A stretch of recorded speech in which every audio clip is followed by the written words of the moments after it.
Welcome everybody to Mud Flood was Armageddon. The Mud Flood was the Armageddon. Don't let them tell you anything else unless they're willing to debate you in a fair and honest way. I went for a little bike ride yesterday, and I think even though it was like 74 degrees outside, I was going like 25 miles an hour. And I don't know if the wind chill, but I have had a runny nose ever since. I hope I don't sound as hollow as I do to myself. Here is the thing. There is not the thing. I must have had to restart the computer. Good thing I know where it is on the desktop. Now it's back and now it's gone. As far as any pictures go, explain the thing from the thumbnail. This is the Emperor of Japan in the early 1900s. They had become such close friends with the English because the English were waning. Their power was going away. They had overextended. They were too small. They thought Japan could help. Oh boy, did they. But it was all part of a setup. Let's see, we got this one here. I looked up Injun Joe's death and the next drop of water. Did you know that he died, placed his head underneath a stone to catch a precious drop of water that fell once every 3 minutes? The desert spoonful once in 24 hours. So that was a big deal. The dreary regularity of a clock tick talks about the millennium. It's been falling for a millennium since the time of Christ, forming those pyramids from the Big Bang. Thanks. It was Mark Twain, everybody trying to convince people. Oh, what else did he say? There was symbolism, passage of time, inescapability of fate. The irony is, Injun Joe was a violent criminal, is shown as a prisoner of time and nature. Not his own actions. I don't know. The next drop of water. Wow. The human condition. So, what are people going to do? How do they get? What's going to happen? What is this one here? So, in the book itself, when it describes it, it says the poor unfortunate had starved to death, talking about Injun Joe. In one place near at hand, a stalagmite had been slowly growing from the ground for ages, builded by the water drip from the stalactite overhead. The captive had broken off the stalagmite and upon the stump had placed a stone where he had scooped out a shallow hollow to catch the precious drop that fell once every 3 minutes with the regularity of a clock tick. Now, it talked about the pyramids. You could see that. They were new when it started dripping, it says. When Troy fell, when the foundations of Rome were laid. What? When Christ was crucified, when the conqueror created the British Empire. Who is the conqueror? Well, to them, and it does, it would have to tie in to the comments that I got from Mr. Jackson here. You mentioned the year 1666 one time in relation to Satan's short season. And I thought that was interesting because when I looked up the origin of my Christian name, it gave him, a time of 666, and it found out it was during the London fiery, lot of mysteries. I wouldn't worry about you thinking that you're the beast or anything. It, I think, imagine a lot of them were officially retroactively added if you had a coat of arms, I mean, maybe it's like maybe your family was in on it, something like that. So the 1666, what is it? I got to go back to the pictures. Yeah. So here, does it mention it? It's the Norman conquest of 66, which is 666 to us, because they added 1,000 years, took it away. Uh, that would have been the time of the Lord, our Savior, William the Conqueror, pivotal, King of England, 1066. That's when the Anglo-Saxons and the elite granted them the Norman, French, and Flemish. They all worked together in that doomsday book for their fake history. It was a pivotal moment in English history, but did not create the British Empire. It was the foundation of the Kingdom of England. A nation is what it became. See, we got a couple more here. We're going to be looking up the nations. We'll see the nations, Gentiles, nation. They flip it to tell it to the people they want to say. Now, this is a John D. Francis Bacon King James version that started it. But there you go. That's one of the words for ethnos, Gentile, nations. There's also Hellenist.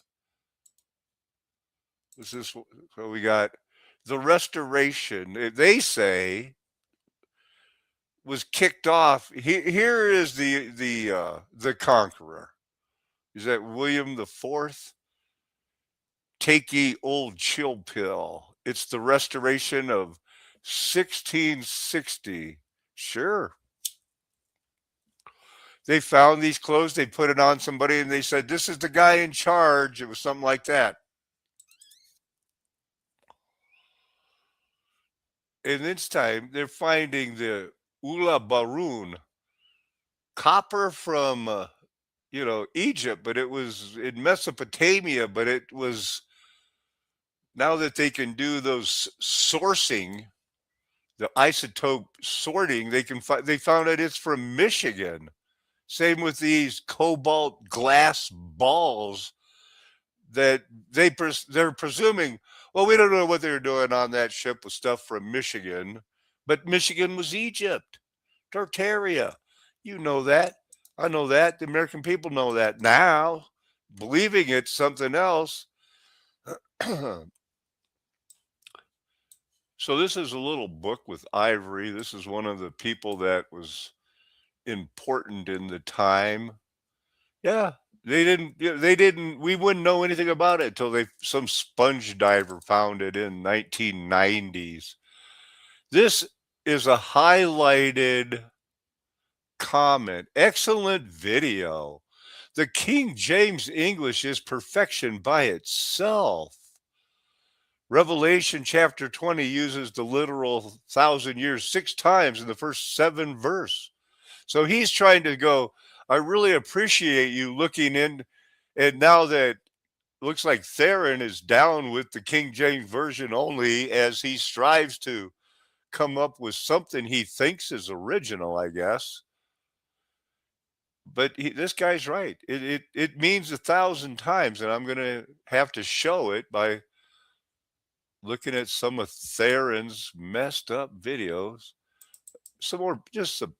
What's it? Imagine living in a village perched more than 1,000. Oh, I showed you this already. Your orbit can believe cliff, a place where they all climb those pipes to go to school. So that's it on that. Hopefully, I was sharing the screen. It looks like it. No, I'm not. Now I am. What was it like back 1,000 years ago after the people came out of the caves and reoccupied? I like the way he explains about Machu Picchu here for a second. Machu Picchu was possibly the closest one to Cusco. with a road leading directly between the two. The Inca could make it there in a single day.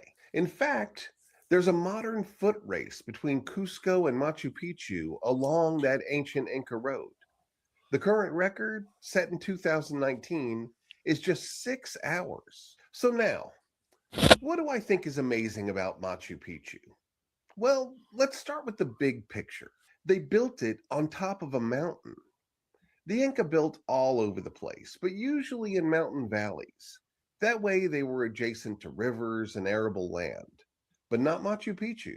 They built that one in the sky. And the first thing they had to do is flatten the mountaintop. You see, that's why I respect the guys that talk about Cusco and Machu Picchu. The big deal to me is the flattening of the mountaintop. No other mountains, and they all have peaks like this, except this one got knocked down and built on. Calendars, everything. We know they disrupt the past.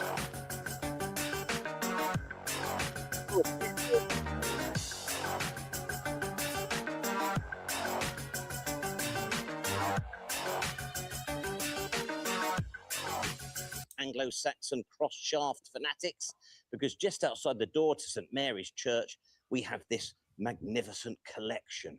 And a wonderful Ministry of Works sign tells us that they were moved here for their safety in 1956, but they did used to be clustered around our sandbach crosses, and we could see them in an old picture. And This is an old Christian, everything Christian. Enormous, or am I easily impressed? Nowadays, going by the form of the artistry on display here, these are dated to the early to the mid 9th century. You know, one of the things that's striking as I look at these compared to the other crosses that we've looked So at. that's pretty close to 1,000 years ago. Could have been at the time when all of the world had the gospel preached to them, and the world was metaphorically flipped like a pancake upside down. In this series is I don't see any sign of Norse or Scandinavian in the design here. We're looking at pure English, pure Anglo-Saxon. And even I, a hopeless atheist, could see the strength of the Christian imagery, particularly on the large one where we've got things like the crucifixion. Even I can see that, and the Annunciation. On the smaller cross, it's less clear. They think it's showing a sort of a Christian. I just wanted to show you, it's all 1,000 years old. It's all so true, and he's got a new bag, man, and his wife's on board. Everybody's picked on him all his life, but he keeps looking, and now he's found the King James only. And I wonder why he decided to go back to, Shelley, No Place Like Home, that with this messed up view of the 1,000 years. It seems almost childlike. Are you ready for it? Most of the time I don't. She's out cleaning the schoolhouse. Are you cleaning the schoolhouse? I was cleaning the schoolhouse. I forgot Oh, to tell you that's that. nice. Because that's Good. she I can hope only so. handle the good Okay. ones. Yeah, and I can handle. To the ancient Hebrew people, the number 1,000 did not necessarily always mean an actual 1,000, but a completeness. Anyhow, let me read this, okay, Beth? Yeah. Revelation 20. This is from Smith Tuber. Don't know him. Don't know if he's genuine. Don't know if this is, but I'm going to assume it is. Smith 201. Oh, one. Revelation 20, verse 7 says, when the 1,000 years have expired, Satan will be released from his prison. To the ancient Hebrew people, the number 1,000 did not necessarily always mean an actual 1,000, but a completeness. The 1,000 years was from the time of the cross to the time of the destruction of Jerusalem. When the temple was burned in Jerusalem, the new covenant. How is that possible? The time of the cross to the destruction of Jerusalem was 1,000 years, and he's even considering it? Came into full existence. During the New Testament time, it was fading out and waxing old. Revelation 20 is about when the nations were deceived, and they all came against Israel through the Roman army. This was the destruction of Jerusalem, which had been prophesied about since the Old Testament and talked about all through the New Testament. Everything was leading up to this judgment on Jerusalem. So it's just apocalyptic language being used to describe this time. if the destruction of Jerusalem did not come in that time, which is what In that 1,000 years, when some of the people would still be alive, that's Mormon, like the three people, the Nephites that are still alive somewhere. That's Gilgamesh head up, hung on to the roof of the ark or snuck in it, or they don't care, had to be a survivor for the Nephilim. It's just not in the scripture. Revelation 20 is talking about in verse 7 and on, then it's just like if Jesus didn't come. False prophecy. Many people say that his coming, or his parousia, was actually the destruction of Jerusalem that everyone saw or experienced in that known world. Okay, now he read it. Let's hear him. You can tell already, spoiler alert, I'm not in love with this theology. Okay, so we've heard this. We've heard this. Yeah. I was going to say 1,000 times, but I don't think. Wait, you've never heard that 1,000 times? That it was 1,000 years from the cross until the destruction of Jerusalem? That's even more insane than Josephus. 1,000 times, right? Plus, that would be a figurative 1,000. Right. It's just interesting. kidding. So Be literal. I pulled up the Blue Letter Bible, and we pull up, like, I don't do this often, but I'm going to do it for this guy. Okay, this is the word that we're talking about. Strong's H505, Arabic Elif, Elif. and the Syriac Alifa. Okay, so that word right there, that's 1,000. Okay, and it's used 395 times in the Bible, in the King James Bible. Okay, so we get a pretty good idea of what it actually means. Okay, now I'll just do this 1,000. What verse is he looking at? Why are you doing that? Can I say something? Yeah, go ahead. No. That was one of the first things I was trying to think critically as you read it, was that to say that it's used many times and it means this, automatically a flag needs to go up. I need to see that for myself. I can't trust somebody to say how 1,000 is used in the Bible, just point blank. You've got, right. We each need to do our own. Right. This is, you need to do your own research. If the Blue Letter Bible helps, this is what we do is I pull this up, you put your words in here, you see where all the references are. If I go just 1,000, not 1,000 years, I see there's 395 uses in the King James. Read through those. You say, hey, well, what is that word? What's the actual word? Yeah, right. Right. We couldn't I'm see not you even doing that. Oh, okay. And then you can actually see the actual. This says and said, and that's this word, and you can get them to play it. And so Elif, it said thousands of times. Then the word 1,000 is 395 times. Right. In English. Right. So I wonder what those other Elifs are. But anyway. 1,000. I can't do this in that. Yeah. 1,000 years. Okay. So now I'm going to go back to 1,000 years. So what I want to show. Okay. Oh, we can turn it back. And when he showed 1,000 years, that's all in the book of Revelation. Did we do that all right? Not dropping? I haven't dropped it yet. All right, good. Okay, so let me read some of these things because this guy makes quite a claim. 1,000 doesn't mean 1,000, is what he just said. It means completeness. Trust me. Mm-hmm. Right? This is the kind of thing you hear over and over. I'm not saying this guy is disingenuous. He may have just heard it, but he's like, that means completeness. It doesn't mean 1,000. It's like, I've heard that 1,000 times. Have I heard it 1,000 times, or have I heard it 100 times or 50 times? You don't really know. It's just an exaggeration. Okay. Let me read Revelation, all the verses that use it. And he laid hold of the dragon, that old serpent, which is the devil and Satan, and bound him 1,000 years, and cast him into the bottomless pit, and shut him up, and set a seal upon him, that he should deceive the nations no more, till the 1,000 years should be fulfilled. And after that he must be loosed a little season. And I saw thrones, and they sat upon them, and judgment was given unto them. And I saw the souls of them that were beheaded for the witness of Jesus, and for the word of God, and which had not worshipped the beast, neither his image, neither had received his mark upon their foreheads or in their hands. And they lived and reigned with Christ 1,000 years. These are the people that martyred and then reigned for 1,000 years. Right. which is overlapping with his time frame already. But the rest of the dead lived not again until the 1,000 years were finished. This is the first resurrection. Blessed and holy is he that hath part in the first resurrection. On such the second death hath no power, but they shall be priests of God and of Christ, and shall reign with him 1,000 years. Revelation 20, verse 7. And when the 1,000 years are expired, Satan shall be loosed out of his prison. Trust me, bro, 1,000 doesn't mean 1,000. It means completeness. If after reading these 6, 7 usages of 1,000 years, you go, completeness. Mm-hmm. Not like the Bible's making a point. Now, well, go ahead. You want to do? No, I'm just gonna see what.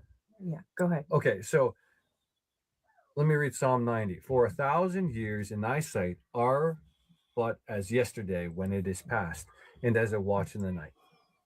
Okay, there's a usage of 1,000 where it's like it doesn't necessarily mean 1,000. Or, yea, though he live 1,000 years twice told, yet hath he seen no good. Do not all go to one place. That's Ecclesiastes. But beloved, be not ignorant of this one thing, that one day is with the Lord as 1,000 years, and 1,000 years as one day. Right? And we have a lot of times where they say thousands upon let's see. Can I say something about that one? Yeah, go ahead. People love to throw that one at us. 1,000 years is as a day, and a day is 1,000 years. So what are you guys talking about? Right. And that's a temptation to oversimplify or just throw it up in the air and not try to figure it out. And people do that all over the place with the Bible, and then write off what is an individual place saying. And they'll do the same thing with, like, you know, God is love, but also God like slayed all these people or something. And they're like, you know, just throw it. Well, we'll just go with this one instead of like actually trying to figure it out. Okay.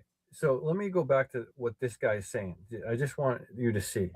So the 1,000 years was from. Now, what I want to interrupt here, because what he should be saying is that this word, 1,000, Cilioi, means 10 cubed. 10 cubes mean you go 10 times 10 times 10. That is always an emphatic 1,000. That's why they chose that word. God chose the prison sentence for Satan to be, 1,000 years for people, one day for him. It's on. It's happened. It will.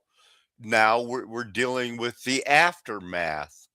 But if we do in Bible Hub, look up thousands.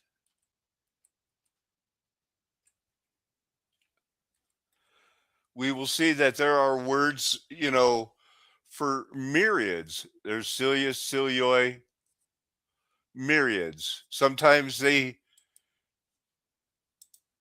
King James, they're perfect because as much as Theron and Beth aren't going to go in for it doesn't mean 1,000, they're going to base it on the strength of the King James Version, obviously meaning it's 1,000 years, instead of realizing you could go to in Greek and Hebrew, there are words for myriads and thousands, and that's when they say, it's thousands and thousands. It's an innumerable myriad.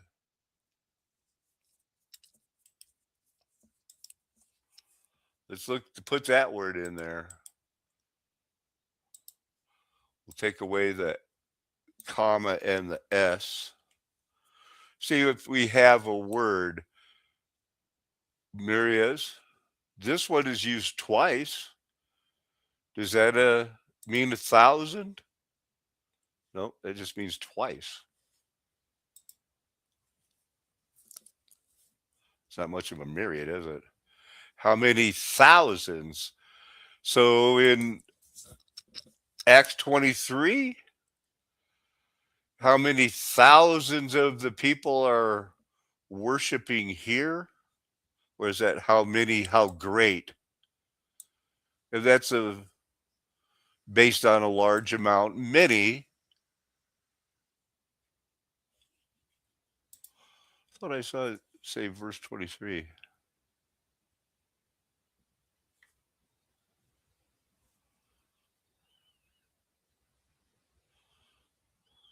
To gather together. Let's look, I want to, now my curiosity is excited. I'm going to go to that.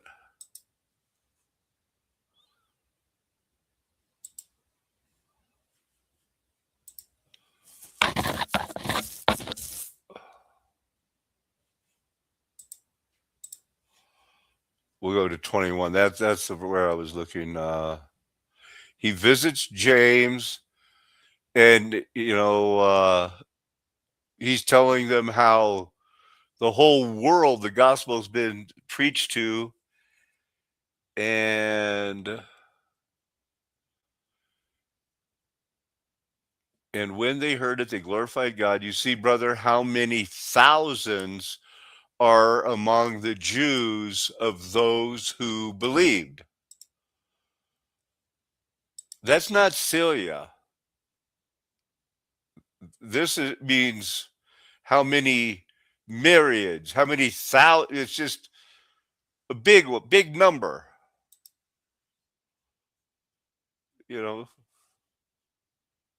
50,000 pieces of silver. They didn't count them all. They just said it's a lot. But that's not revelation. That's not this word. It's used twice in Peter in the same verse, and then the rest are in Revelation. It's going to be 1,260. That's part of a prophecy. It's not going to be 1,261, whatever it is. This space of 1,600, the length of the temple that was measured, it was not 1,580. It was almost 1,000, No, and Satan is bound for 1,000 years. You can't make accurate geometry that we see in the ancient past without knowing exactly what 1,000. When I say 1,000, I mean this time it's 1,000.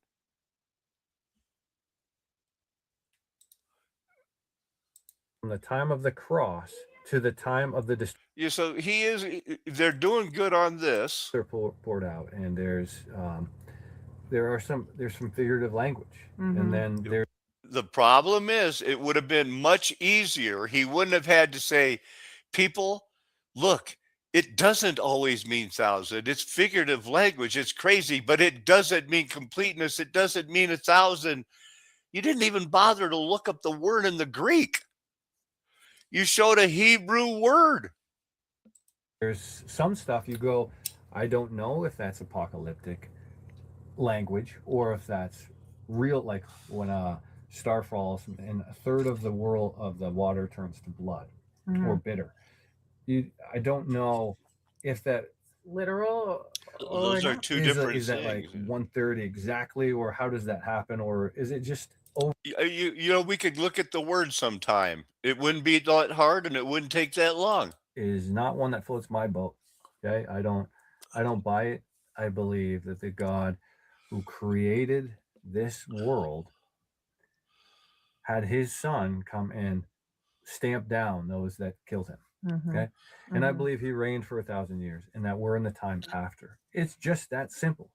And if you can wrap it up and say it's figurative language, he's reading our hearts. It doesn't have to be figurative language. It's exact, precise, because in the time when it needed to be exact and precise, it was. This is the fourth different theology in the 7 years since you've been doing little season stuff there. And I'm counting the theology of you tried to talk people into giving you money to buy a boat to take your family to the North Pole because you were going to solve it. You were going to take the bull by the horns, but then you couldn't get anybody to watch your goats. Just go on in your loving ways and follow our traditions of men, and everything's all set. Why so much verbiage to say that?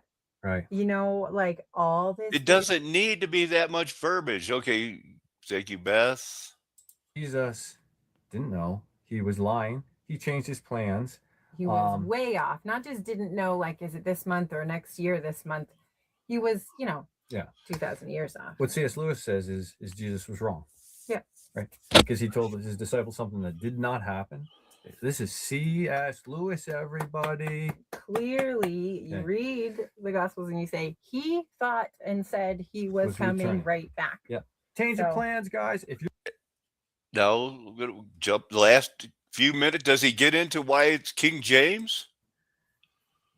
You should trust it. You don't have, it's used as this figurative, confusing language because John D. and Francis Bacon and the demonic mother of King James who sponsored that Bible. Oh, what are we going to do?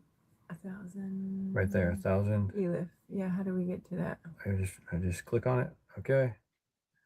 Okay. Can you play it talking again? And he Sure. said, Strong's H505, Arabic Elif, and the Syriac Alifa. Huh? Okay. oh, it didn't give the count. Yeah. Sorry, I might be wasting Translation count everyone's 505. Okay, let me give you an outline of biblical usage. A 1,000. time. We get that, right? Oh, that's one. 1A as numeral. Mm-hmm. 2, 1,000 company. 2A as a company of men under one leader, troops. Hmm. Okay. Thousands, whole Now, company. Okay. now we can actually go through all of these, and in the end, if you actually studied these, and unto Sarah he said, "Behold, I have given thy brother 1,000 pieces of silver," a completion number of silver. It's That's just a it's completion number, number. right? He is like, I mean, Yeah, it's silly. It's silly for you to think that it's confusing. You're not looking up the word that means, oh, this word means exactly 1,000. You haven't hit the word cilioi yet. What is that number? 5507. Let's see if there's anything close to it that could mean 1,000 because I don't. The high captains, it doesn't translate thousands.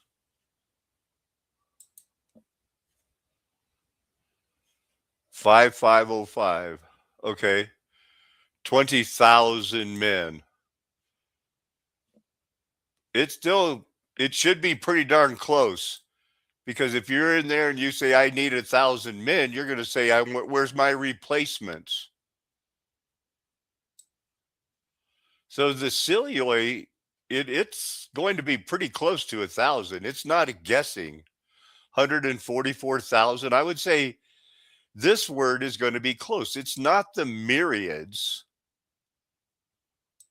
That it's these thousands. These are the 144,000. The chapter 7. So they're mostly using that one there.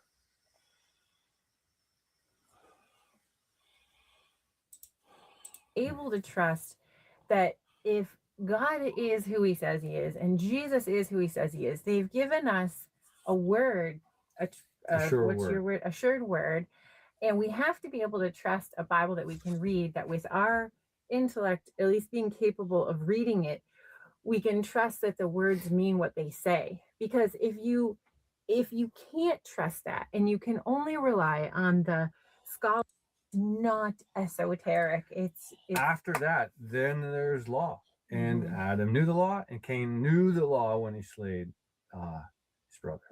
Okay, so then there is law. Now we're held to an account for that. If we don't know it, how are we held accountable to it? Right.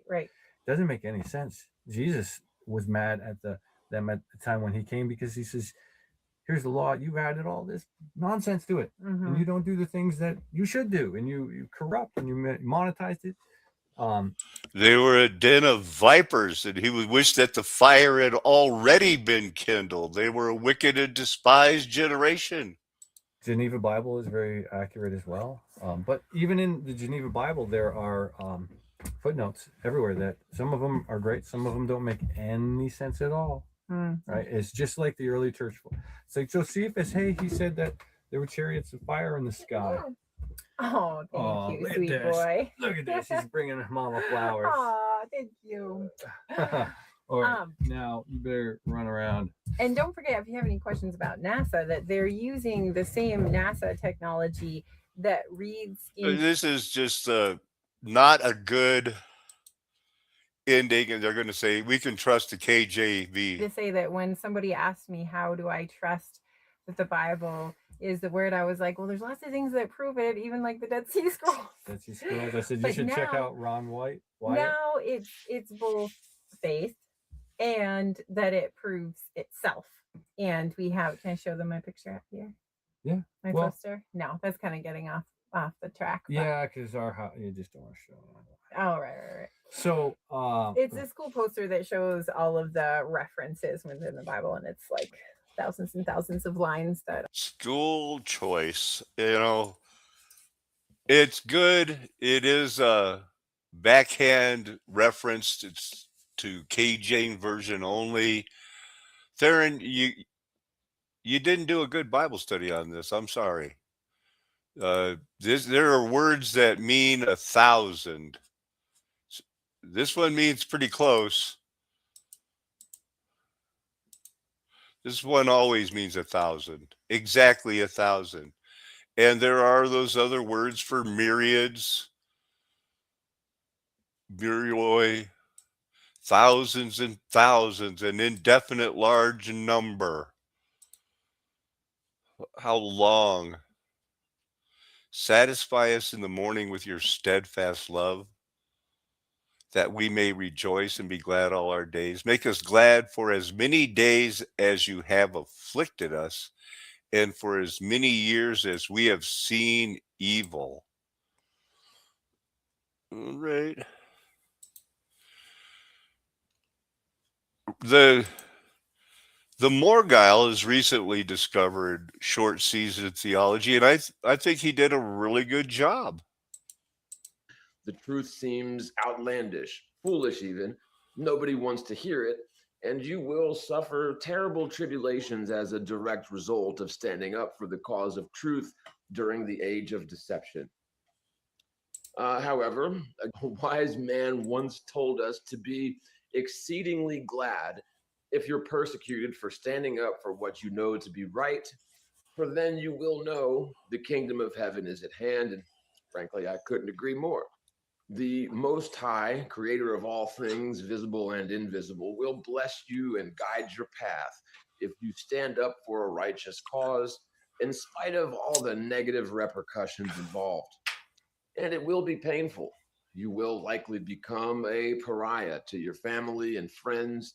Your credibility will suffer, and countless secular opportunities will be torn from your very grasp. But in the last 10 years, I have personally come to realize that there are far more important things in this life than material financial success. There are more important things than validation and social credit, too, believe it or not. Eyes without sight. The proof to overcome this great deception I've been alluding to, the deception that we were all raised with, along with several generations of our forebears at least, were raised with under duress, is simple, cogent, obvious, and repeatable by anyone who cares to apply their critical thoughts towards overcoming this great deception. There is not a lack of proof to expose and liberate yourself from these invisible shackles which directly come from living in the peak era of deception. There is, however, a seemingly insurmountable wall of predictive programming, culturally celebrated ignorance. Isn't he doing? I think he's doing a good job. I'm going to jump ahead. Go. Question without referencing the internet for the answer. How fast are you spinning and orbiting right now? And actually, I'll try to put a card right here for a video on just that topic at all. How fast are you spinning?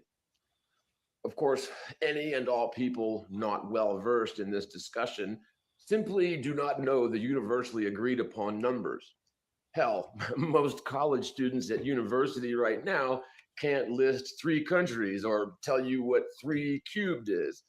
It's Perhaps 9. 1 in 10,000 can recite the official numbers in terms of Earth's alleged rate of axial Wait, rotation 36. or its orbital velocity. Nor could they tell you at 1 in 10,000 the official 27. figure in terms of the spherical Earth's circumference. Certainly not the expected rate of vertical descent due to geological curvature. But they will tell you, of course, Oh, that the world is definitely a spinning ball, and they will attack your character, your sanity. 3 cubed is 18 here. Let's go. Jump ahead. Was first written. In my opinion, this lends credence to the supernatural element of the prophecy. The standard units of measurement in modern America didn't even exist when the prophecy was written. So, in my opinion, the Most High, creator of the all, exists beyond the confines of time and space. It seems this portion of the prophecy could only pertain to modern America, since we are the ones who introduced imperial standard units of measurement. Again, this is another hint regarding Isn't that weird? You have to check that out, huh? just food for thought. When you first realize the world is measurably flat and motionless, and the fairy tales about the spinning ball Earth flying around in space become categorically unbelievable, you don't automatically understand every aspect of where exactly we were deceived. You don't know what you don't know, as they say. As such, it takes time, introspection, and dedication to the truth to fully flesh out our understanding of our natural place in the grand scheme of things. This can be sort of a blessing and a curse, for the truth is definitely liberating, life-changing, and necessary. There are also certain things which we once thought we had a very solid understanding of, which, unfortunately, we must admit to ourselves first and foremost, we were just wrong about. We thought we understood all kinds of shit. We thought for certain, and now we got to rethink everything from our understanding of our natural place in the grand scheme of things. Some of these things we never may fully understand. Certainly not while our entire civilization is deceived to their very core about the ground we all walk upon. In my personal experience, anything truly benevolent or altruistic that is an actual benefit to the culture is simply not allowed to be introduced on a large scale. The only changes allowed to the status quo or to the milieu are conducive to the greater mind control operation involving the total deception of the general public on all aspects of the current zeitgeist. And of course, it doesn't hurt when it's very profitable for a handful of twinks. Economically successful outcomes doesn't matter. The cure for cancer, as well as other honest to goodness miracle cures, are suppressed and covered up. And this is just one single example of how it is. So I'm just happy to see that he's back making it, making pretty good videos. This shipwreck, the Ula Buran, there's a picture of it, had, those are big sheets of copper coming from America. And it was found, off the island of Crete, I believe, something like that. Turkey. This word means, I looked up Z, alive, liveth. Let's see where we went there on that. 11 out of 141 times. Overall, it means live, living, alive. These 11 we see here, he was yet alive, his estate, he would have given you living water. That's the one I wanted to look at. Because we know what water is, we know it's important. Ask Injun Joe, and he would have given you water living.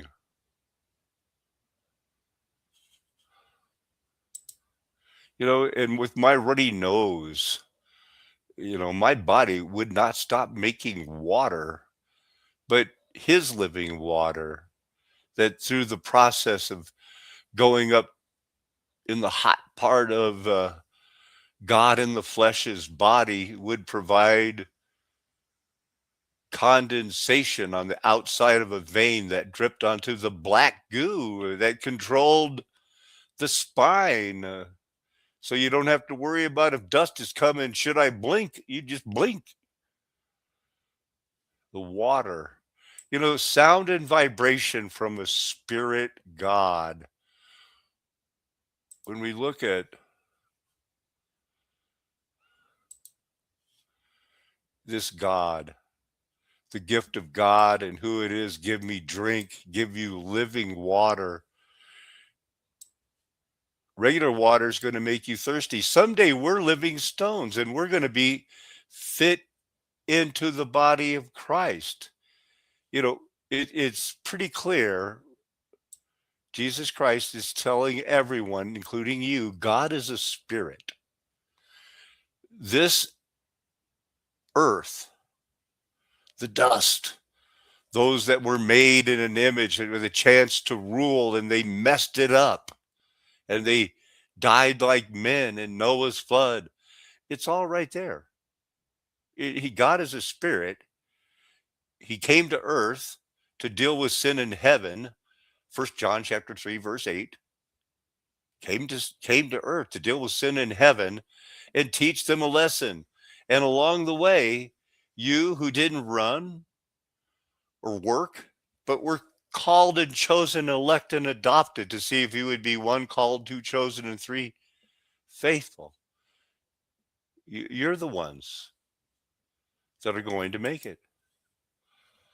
The conqueror, they said, created the British Empire. That was the way that they described it.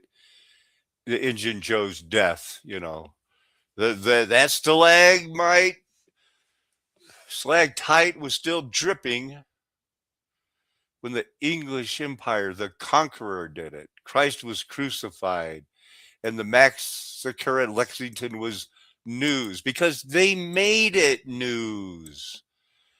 They put these in the ideas of a little mind. They put it in my mind. And if you're one of the people who read Tom Sawyer and you're reading it, and that's not a lighthearted story, especially when they're talking about and I think it was assigned to me when I was 11 or 12.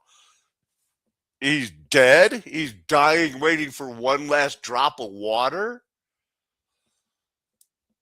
Hey, I'm not saying I would rather have a 300-pound LGBTQ trans man dressed like a woman read me a book, but that was horrifying. But somehow, I think I made it. The conqueror. That's the origins of these guys. They did it. They did it privateering. This is how. When was the conqueror created by British Empire? They said that he's not created. No. They just reworked the rules, gradually over a combination of exploration, colonization, trade, and military campaigns, and heroin. They took over after Satan was loose, and now it's going away because that's the way it is. Japan took over. It was all Japan. The global expanded. It expanded across Africa, Asia, and the Pacific, often through treaties and strategic alliances. And then it went away.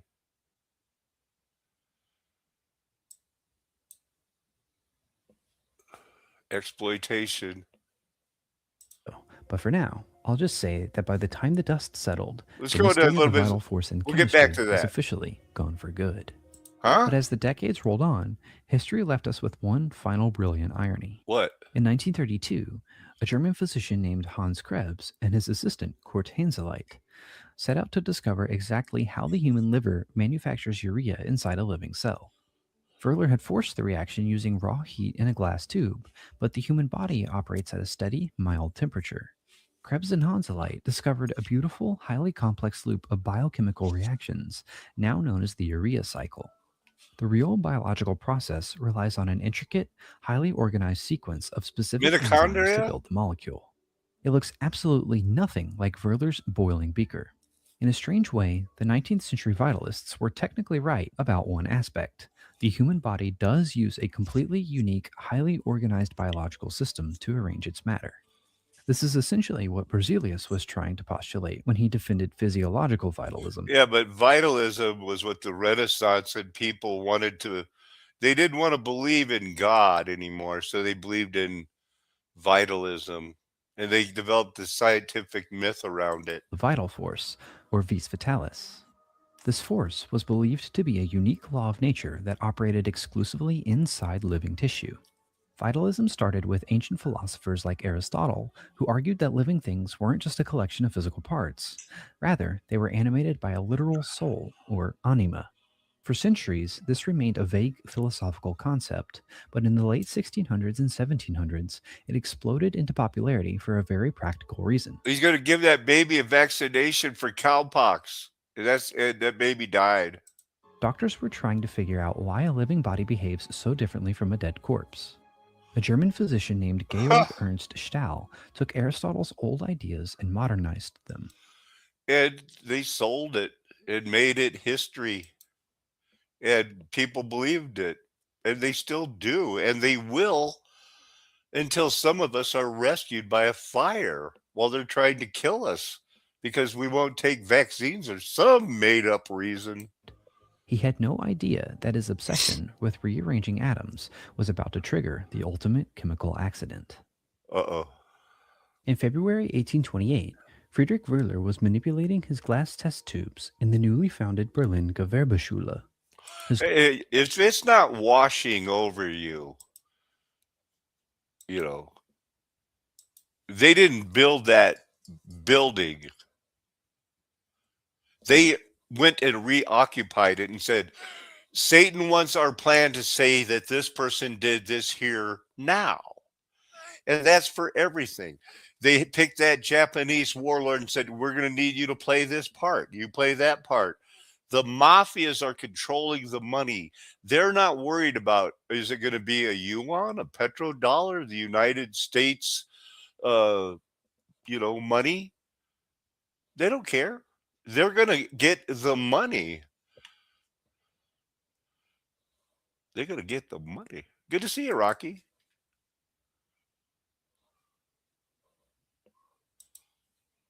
His goal at the time was to mix two inorganic minerals to create a pure specimen of ammonium cyanate. To do this, he dissolved cyanic acid gas into a solution of ammonia dissolved in water. In a secondary experiment, he mixed silver cyanate with ammonium chloride. Both methods yielded the exact same result, a clear, colorless liquid containing dissolved inorganic ions. Wöhler's next step was to evaporate the liquid water so he could collect the dry, crystallized inorganic salt left behind. To speed up the evaporation, Wöhler lit a small burner and gently boiled the solution. He left the beaker on his workbench and walked away, allowing it to cool. When he returned hours later, he looked into the glass and realized something was terribly wrong. The glass was filled with a dense forest of beautiful white needle-like crystals that gleamed in the dim laboratory light.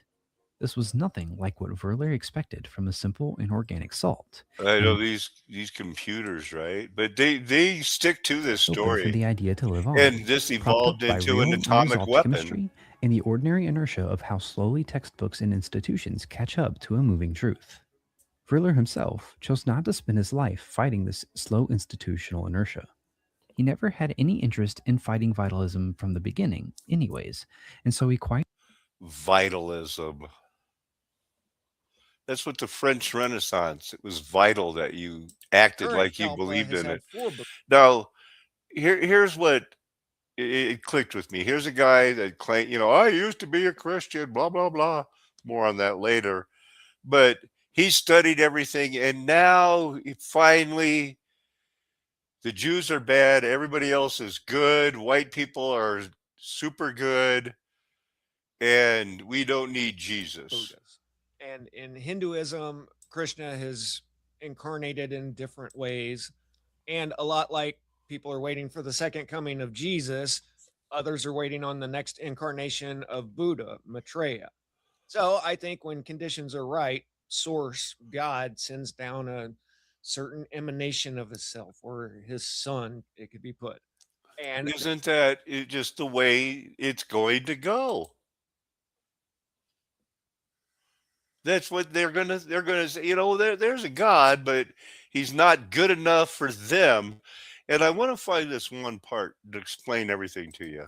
and also, somebody that can sit down and figure out the energy meridians, the way the energy flows through your body, and if it's blocked at this particular point, this will happen to you.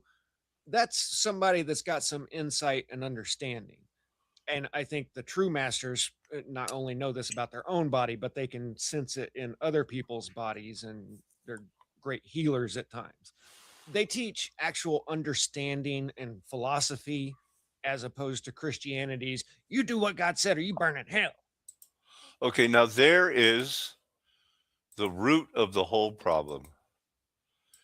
He says, I pretended to believe that for a few years. Whereas Christianity that teaches you believe God or you burn in hell. No, it's nothing like that. You believe God changed your heart and showed you he is love. And that everything else is wrong. They're wrong. God is love. He changed your heart. You realize the things you used to hate. You do it because you realized you deserve to die. You are that bad of a sinner. You're a sinner. You're a lying sinner. If you had the chance, you'd kill for money. And he died in your place. And real Christians, that does something too. Other Christians who just grow up and maybe they do a nice thing. Maybe they give a Christian money or something, but then they stop and they don't. And then they wish they could get it back, or they don't believe it anymore. Or they find another, well, this guy was nice. If you don't realize what and I'm going to play it again, that's the crux of the thing. If a Christian realizes, thank God somebody died for me because I am a sinner that deserved death. If you don't get that, you're lost. You're waiting to get choked by the weeds or something. Listen to this nonsense. This is not what God does. And also, somebody that can sit down and figure out the energy meridians, the way the energy flows through your body, and if it's blocked at this particular point, this will happen to you. That's somebody that's got some insight and understanding.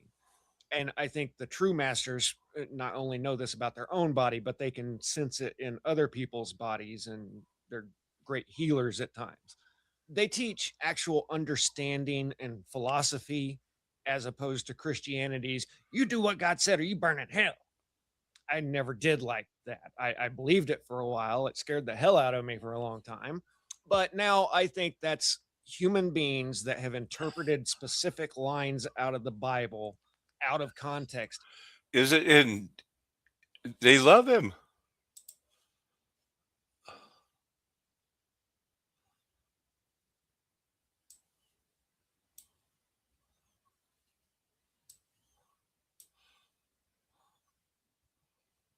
Wow. He's a popular guy. Goes on like this, just reading, it's turned into an introduction. And then, and now I'll prove it by reading somebody wise. They baptized Jesus. So it was around before him, but not to get off into that. Jesus is sitting here teaching a lesson to Nicodemus. Then afterwards, John, the author of this book, way after the fact, waxes poetic and says, "For God so loved the world that he gave his only." And people will say, "Oh, I get it now. Jesus said something and John did it wrong." And the guy who went to school in Japan decided, we need to build universities like they have in England. No, this building was already there. It was already built, and they had to come up with a satanic cover story to unite the nations. But because, Japan, Korea was influenced by forced integration. Oh, you have to, we'll study it, we'll teach you how to build ships for war. Well, Japan caught on. They got the higher schools. They got invited into the Order of the Garter. And then they ended up almost ruling the world. They took over. They applied it to the British Empire. Mostly wanted you to see that building because this building was there. And they had to say, oh, yeah, this is where they did it because we were emulating them. It fits into the story. Here's all the British overseas territories. And here, here's where they took over everything. They took over China.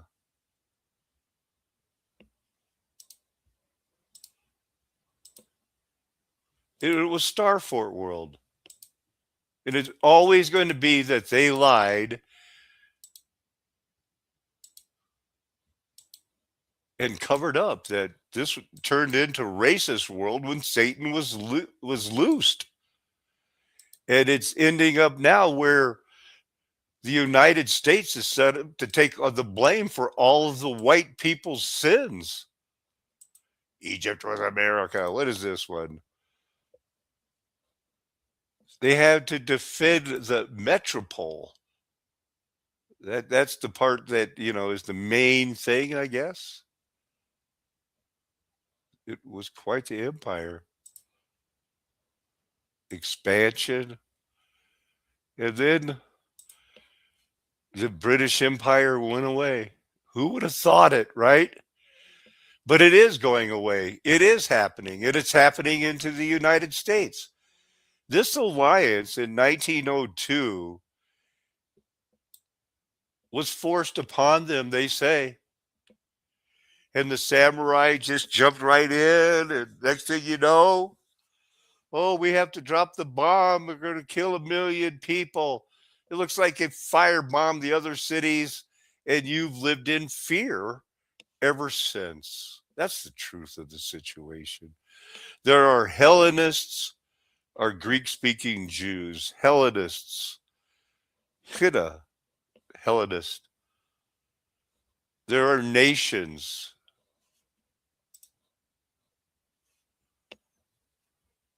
There was the time of the Gentiles when there was a wicked and despised generation who was telling the creator of the universe, you don't know anything about healing on the Sabbath. We're going to kill you, man. Use the Romans to do it. How do you like them apples? It was the time of the Gentiles. The Gentiles were grabbing the robes of the Jews, saying, tell us about your great God. The Persians, the Babylonians, and the Medes, who even read the stars, said, Jesus is being born now. Where can we worship him? The Gentiles were the ones worshiping and seeking God. And it's true. King of the Jews? What am I looking up here? The Hellenists. That means Greek. Ethne, nations, Greek, Gentiles. Oh, man. It's a flat earth nation. The golden age is past. The book of Revelation has been cleared up. Now, I'm here in Alamosa because I wanted to come back to Colorado and the San Juan Mountains. I figured I'd go to this school because they appointed a girl that was recommended by somebody that flew on the Epstein Express a lot, Bill Richardson. The governor before Bill Richardson in 1993 sold the Zorro Ranch to Epstein.